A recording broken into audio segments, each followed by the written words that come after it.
Hello everybody, it's me, Nikki, and I'm here with the final part of my Pearl Saga review. Let me just get my notes.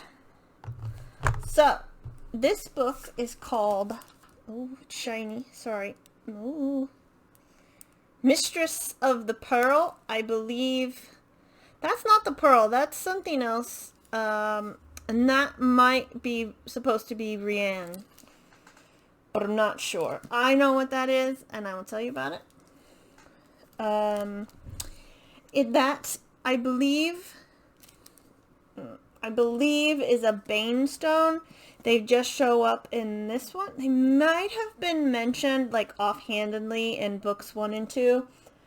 And I think that's a banestone, but I'm not sure because in the book they say not to touch it with your bare hands because it fucks you up.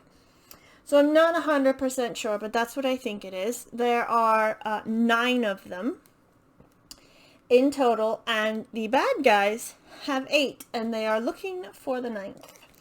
And that's sort of the plot of the whole book, trying to get the 9th one and stopping them doing that. So, first, there's no stuff of the back of the book, unlike the other 2. And in one, I think I saw it on Goodreads in one of the reviews, somebody said it was supposed to be 5 books, and, but we only got 3, and that's sort of,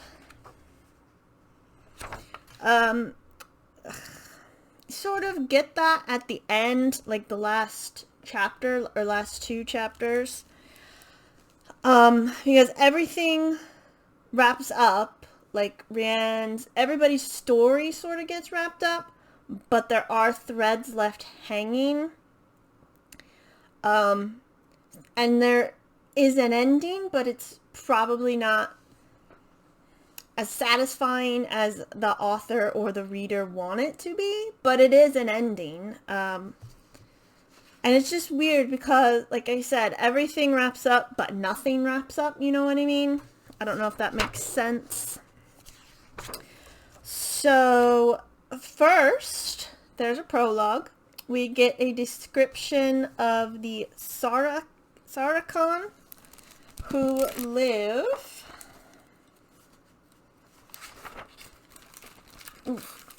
by the Sea of Blood. Oh god, here we go. Sea of Blood. They live down this way towards lands that are not on the map. And they're described, and that means to me they are important in the book, and they are. We meet a female Saracon named Christren, and she's a badass. And she's like, and it's explained in the book, there's 2 factions of Saracon, and they're both assassins, but she's like an assassin witch, so she's even cooler. And all Saracons talk in, sometimes they say I or you, but a lot of the time it's we and us. So I just thought that was cool. And she's on a ship to come to Kundala. Or is that the whole planet? Whatever. She's on a ship to come to our main place. And she gets shipwrecked right around there at the suspended skull, and so she ends up on that island, and nobody really is like a fan of that island on Kundala. And then you go back to Rianne. I'm not sure how long it's been after book 2, but in total this book is 2 years after the first one.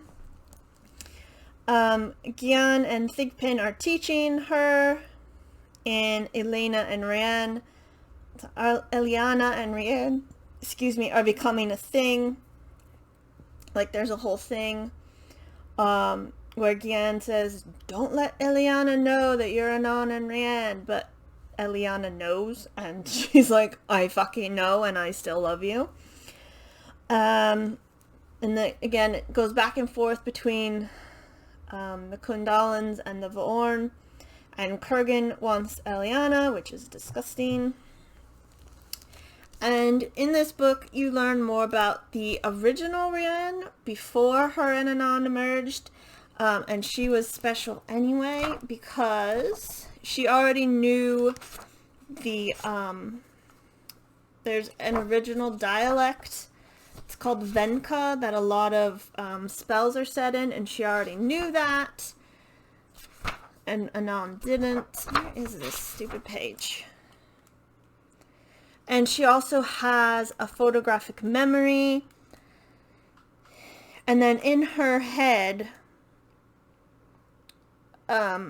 it's like where all her memories are stored, and there are some she can open and some that say oblivion. So yeah, you find out a lot about Rian. You find out more about her towards the end, but this is the beginning. So now that they've gotten rid of the demon, they want to open the storehouse to find the pearl, to do the whole thing that the Dar Salaat is supposed to do. And Minam is at... I can never remember the name of the place. I think it's Zaharaat, which is the big city they all want to build. And he's doing exploration with Sorn, who I think I talked about. And Sorn's basically like the money and power behind the whole thing. That it also explains about Kurgan's older brother's Tarot experimentation. I put that in quotes. That's what the Gurgan thought of it as, but it was probably more like torture. And also, I don't know if I noticed this in the other two books, but the Vorn call themselves a swarm at least 2 or more times. And I was like, huh. Because that means they're more like quote-unquote buggy. Let's see. You also meet a new type of Gurgan called gulls. And Gurgan are all male, female, but like they identify as male, and all the gulls identify as female. And the gulls are the breeders, and they basically like make the Gurgan, but then they're also experimenting on the the Vorn Kundalin half-breed children. And usually it does not end well for the children. They talk about the Bane Stones. Kurgan's sister has a large plot. And then Rian, Eliana, and Thigpen, like I said, they go to open the door. Oh, Marathon does have an attempted rape on her, and there is mentions of torture. This book seems to be a lot more violent. I believe it's because of the new Star Admiral. Kurgan hires this one, and I don't know why. It's probably because he thinks he can control him or something, but this new Star Admiral is insane, and he got, not exiled, but like put out in the middle of nowhere. So when he is made Star Admiral, he decides that all the people that fucked him over are getting killed. And they do. Then, turns out, Kurgan somehow has the Bane Stone, and it's calling to him, which is not a good thing. There's also the Hago Shrin. They are like a species, and this one has tentacles, and it protects the storehouse. And then Rian works with it, but Kurgan gets Eliana, and he tries to kill her.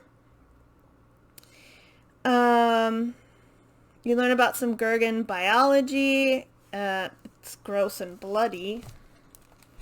I know I just read this, but I honestly don't remember that. So that's fun.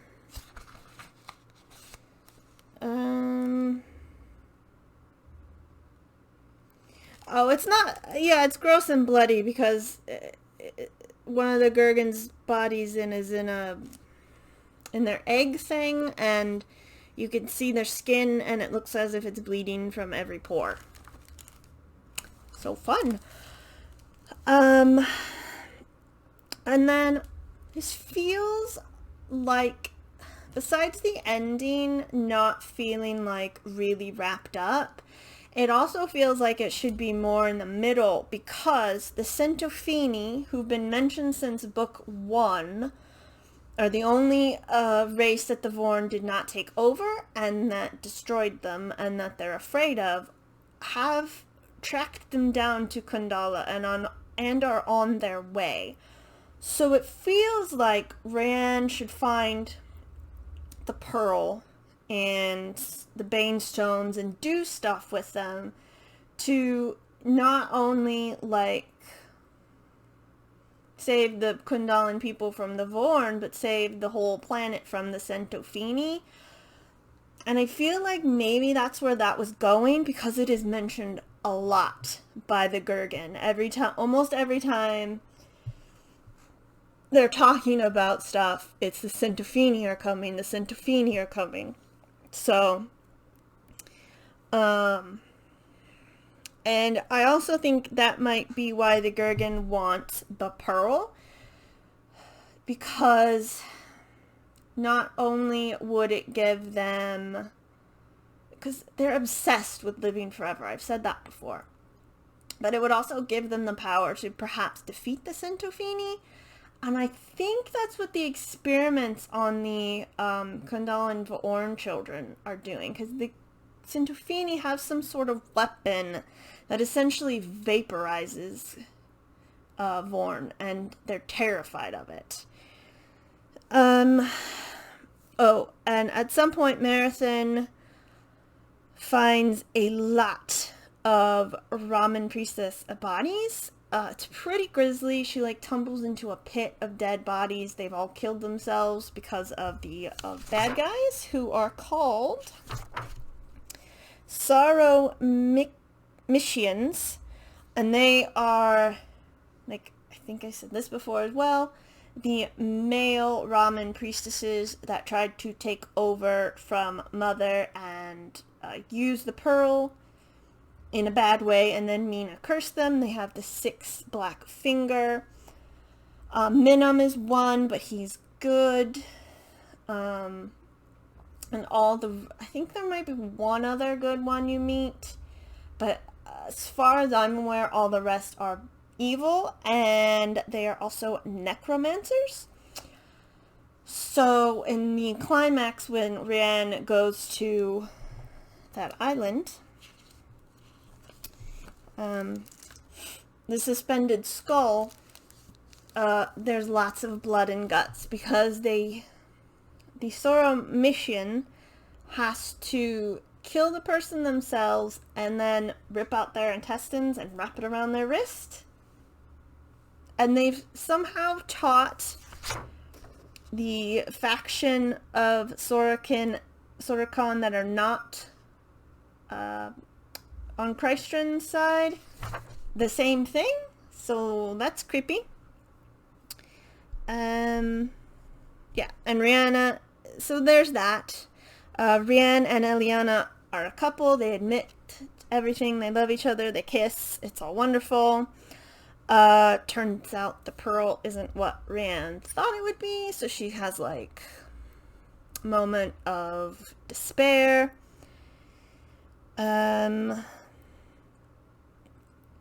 There is a good fight between Rianne and Kurgan doesn't know, obviously, but Rianne does, so...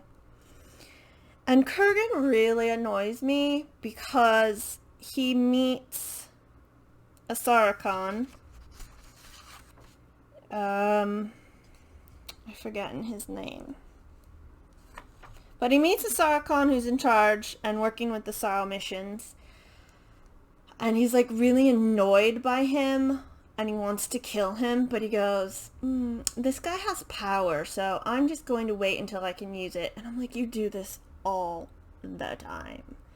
And then he gets, like, so obsessed with Eliana that he's not even a regent, because political stuff happens, and it can just happen, and nobody gives a shit because he's not there.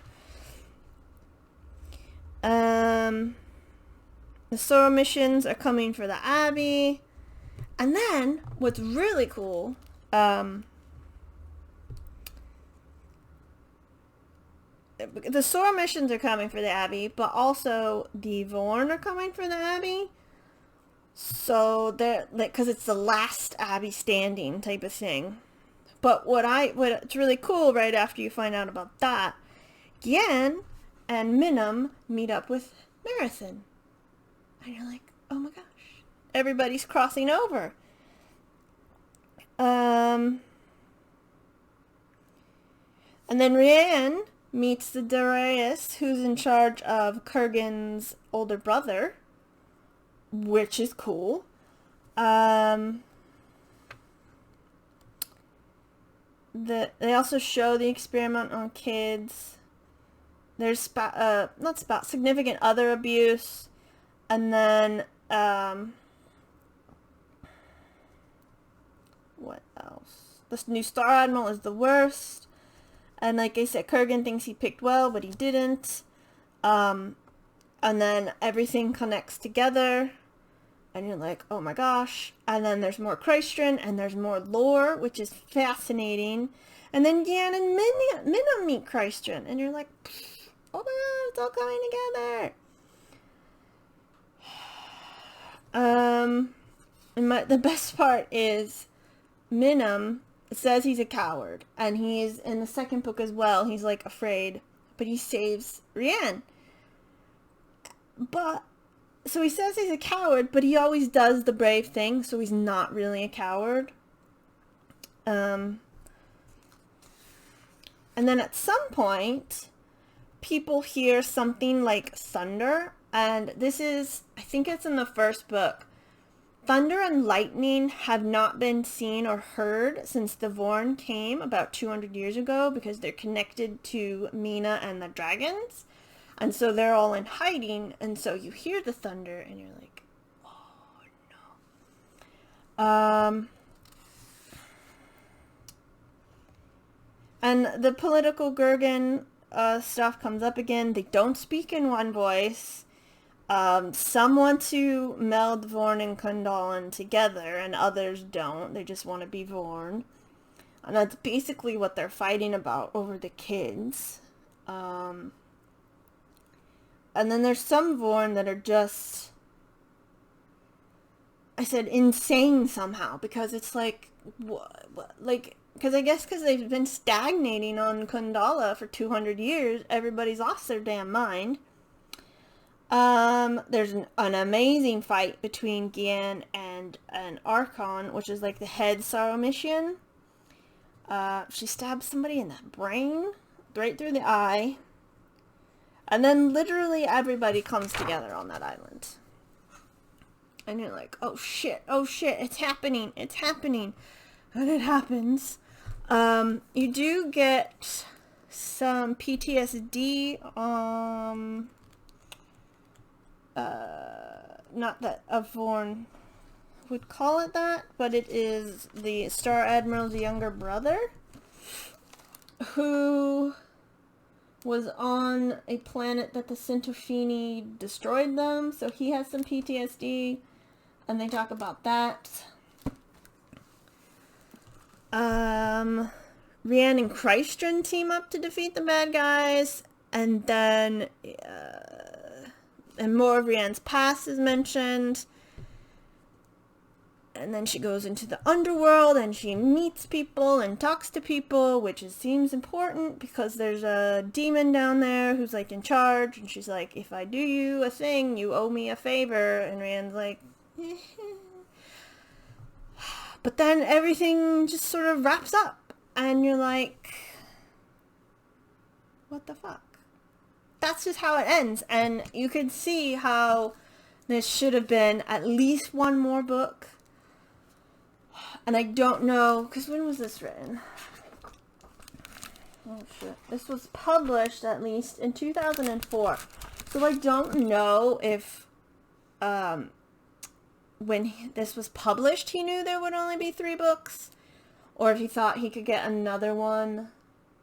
But it makes me want another one. Just to, like, wrap it all up, you know? Because there are loose threads. Kurgan's sister, Marathon, is with the rebels. And what about Sorn, the prime factor, who's doing stuff with the rebels? And what about Kurgan, because something happens to him? And what about Rianne and the Pearl and all this stuff?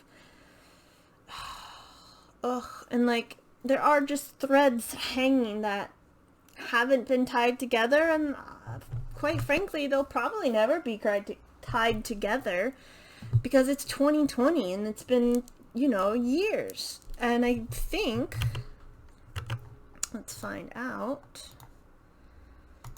I don't even think Eric Van Muspeder writes fantasy anymore. He's writing Jason Bourne stuff. Go to his website. Yeah, he's got the Bourne series and just the 3 books. Which is a shame. It is such a shame. And I think at least one more book to like maybe like a big book, you know, like a Game of Thrones knock you out type of book, to really just wrap up everything would be really, really good, but it's probably not happening, which is such a shame, because I really would like to find out everything. And I really do like the world. I like the lore building and all that stuff. So, overall, I gave the first book 4 stars, and then 2 and 3, 3 stars. So, overall, I don't know what that is. We'll do some math.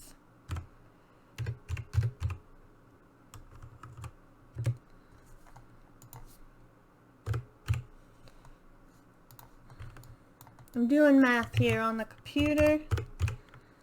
So that's about 3 stars in total. So yeah, it's a good series. The lore is amazing. The world is amazing. What's really a shame is that in this book, and I know I've mentioned this before, there's that part up at the top, the unknown territories, where the Vorn have gone and disappeared. And I feel like that's where they were headed next, because in this one, they told you about the Sarkhan, and Rianne finds stuff out about the unknown territories, and I feel like that's where she was headed next, to learn about her power. And that sounds so interesting, and it's just a super shame. So, but overall, I would give the series 3 stars, maybe 3.5. I would definitely suggest reading it, even though the ending, it's not disappointing. I don't want to say that. The ending is not disappointing. It's just a shame knowing what it could have been, you know? Because I do think it is a satisfying ending for most characters. And like Rand does get to know more about herself and all that stuff. But you never do find out, like, because there's that prophecy about one of her companions will love her, betray her, and try to kill her. That's never happened that I'm aware of, unless I missed it. So, yeah, 3.5 stars total. Definitely recommend reading it. It's a fun time, and just read it. Just read it. That's what I'm saying. And then talk to me about it, because I have no one to talk about this with.